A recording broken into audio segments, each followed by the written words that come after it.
말이 필요 없는 축구의 나라 잉글랜드. 그들은 현대 축구의 통일된 규정을 만들었고 최초의 프로리그를 만들었으며 전 세계 최고의 리그를 보유한 나라이죠. 세계 최고의 리그를 가지고 있기에 잉글랜드 국가대표 선수들의 네임밸류도 매우 화려합니다. 우수한 실적과 축구 종주국이라는 자부심을 바탕으로 잉글랜드는 1966년 자국에서 월드컵을 개최하였고 바비 무어와 바비 찰튼이 맹활약하며 소독을 4대2로 이기고 우승을 차지합니다. 축구 종주국의 위상은 하늘을 찔렀죠. 그러나 우승 이후 3, 4자 군단은 귀신이 씌어지기 시작합니다. 무관 귀신이었죠. 얼마 전 유로 2024를 치르고 있는 케인이 기자들과 인터뷰를 한 적이 있습니다. 한 기자가 영국 축구 레전드 리네커의 말을 인용한 내용이었는데요. 리네커는 욕설을 포함한 평가를 하며 현 잉글랜드 국대의 경기력을 비판합니다. 이 내용을 어떻게 생각하냐는 기자의 질문에 케인은 그들에게도 책임이 있고 대표팀이었던 그들도 그 과정의 일부였다 받아쳤죠. 1966년 이후 월드컵에서 거둔 최고 성적은 4강, 유로는 준우승입니다. 유로 준우승도 2021년 자국에서 6경기나 치를 수 있었던 이점이 컸죠. 유로가 생긴 이후 8번을 참가한 잉글랜드는 조별 탈락만 3번을 하는 등 단 한 차례도 우승하지 못했습니다. 축구 종주국에 맞지 않은 성적이었죠. 1970년 월드컵 디펜딩 챔피언 자격으로 참가한 잉글랜드는 팔각에서 서독에 패하며 탈락합니다. 74년과 78년 월드컵 본선 진출조차 실패하며 종주국의 명예를 구기죠. 1982년 월드컵에선 2차 조별리그에 진출했으나 서독에 밀려 또다시 탈락합니다. 1986년엔 8강에 진출했으나 마라도나의 아르헨티나에 2대1로 패배하고 맙니다. 이 경기에서 이슈가 됐던 신의 손 사건이 있었죠.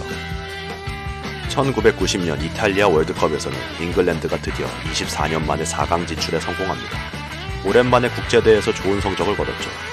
그러나 1994년 미국 월드컵 본선 진출에는 또다시 실패하고 맙니다. 절치부심하고 98 프랑스 월드컵에서 16강에 진출한 잉글랜드는 아르헨티나를 만납니다. 치열한 공방전을 벌인 양팀은 연장 후반까지 2대2로 승부를 내지 못했고 경기는 승부차기로 가죠. 잉글랜드는 승부차기 끝에 또다시 아르헨티나에 탈락하게 됩니다.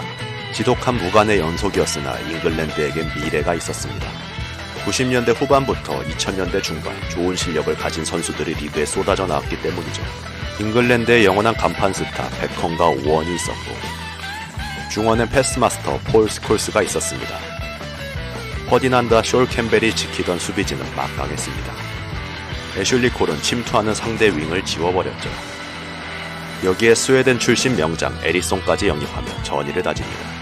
에릭손은 세리에 A 전성기 시절 이탈리아 유수의 팀에서 우승컵을 들어올린 명장이었습니다.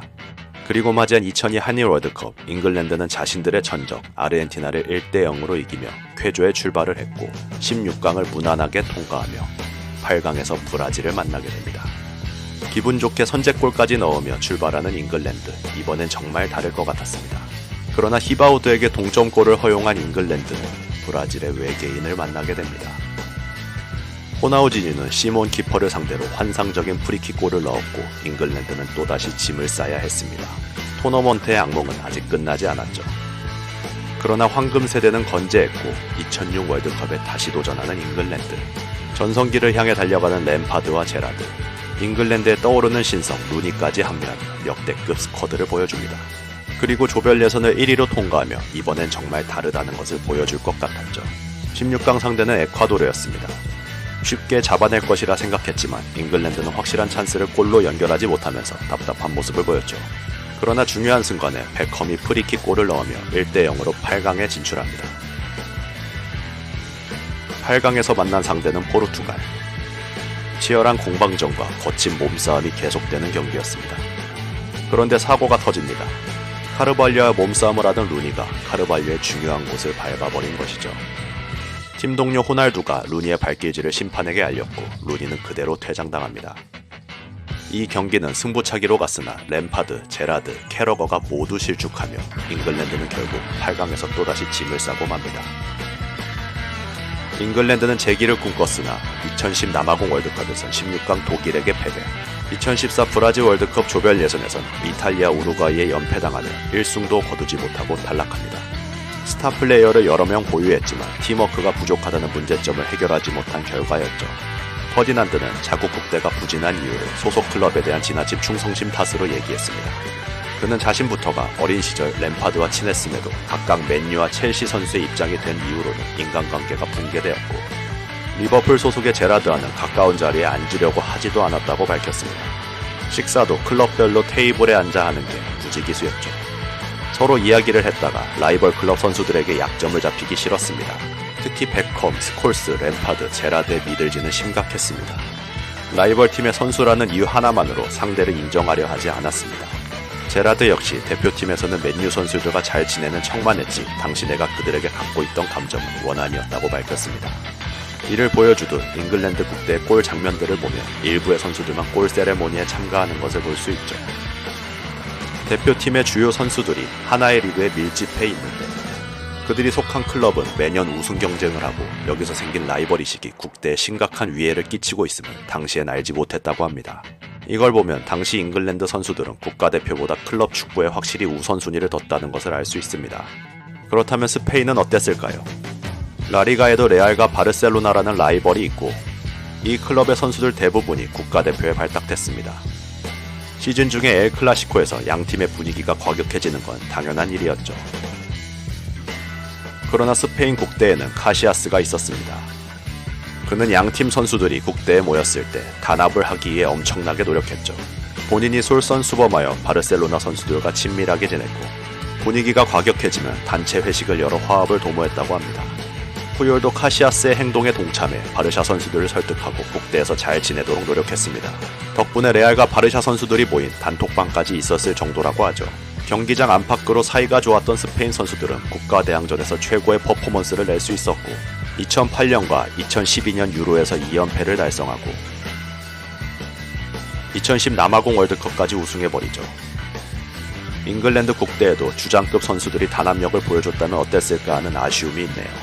유난스런 영국의 언론도 국대 퍼포먼스 위축에 한몫하고 있는데요. 축구에서 이슈가 발생하면 영국 언론은 자극적인 내용으로 기사화하는 경우가 많습니다. 베컴이 98 프랑스 월드컵에서 퇴장당했을 때와 이번 케인의 발언 때도 그랬죠. 특히 당시 베컴은 잉글랜드를 우승 못하게 한 원흉으로 낙인 찍혀 고통스러운 시간을 보냈습니다.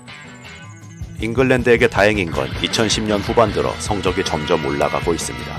황금 세대가 지나가고 모인 국대 선수들은 연령별 대표팀부터 함께 해왔던 시간이 길고 좋은 성과를 내왔기 때문에 선수들 사이에 친밀감이 존재하죠. EPL의 다른 클럽에서 뛰고 있음에도 허물없는 관계를 보여주고 있습니다. 가레스 사우스게이트 감독이 부임하면서 감독 문제도 해결되었습니다. 잉글랜드 연령별 대표팀 감독을 맡은 후 성인 대표팀까지 맡았기에 누구보다 선수들을 잘 파악하고 있는 것으로 알려졌죠. 그리고 선수들의 말을 경청하고 이후 자신의 말로 설득하는 능력을 가진 덕장으로도 유명합니다. 고메즈와 스털링이 다퉜을 때도 현명한 방법으로 해결하고 언론에서 선수들을 감싸는 모습을 보였죠. 포백만 고집하던 전술을 3백을 가져가는 등 전술적 유연성을 가미한 것도 효과를 보고 있습니다. 토너먼트에선 클린시트가 승리를 가져다 준다는 신념이 있기에 안정적인 경기 운영을 주로 하는 것이 사우스게이트 전술의 특징이죠. 이런 경기 운영을 바탕으로 2018년 월드컵 4위, 유로 2020 준우승이라는 성과를 냅니다. 2018년 월드컵 이전까지 단 한 번도 승부차기를 이긴 적이 없던 잉글랜드가 16강에서 콜롬비아를 승부차기로 잡아낸 것도 업적 중의 하나이죠. 스쿼드도 2000년대와 비교해 손색이 없습니다. 케인, 스톤스, 픽포드가 중심을 잡아주고 아놀드, 라이스, 필포든, 사카, 벨링엄, 그릴리시 등 젊고 재능 있는 선수들까지 넘쳐나는 잉글랜드는 이번 유로 2024의 주인이 되기 위해 다시 한번 도전합니다.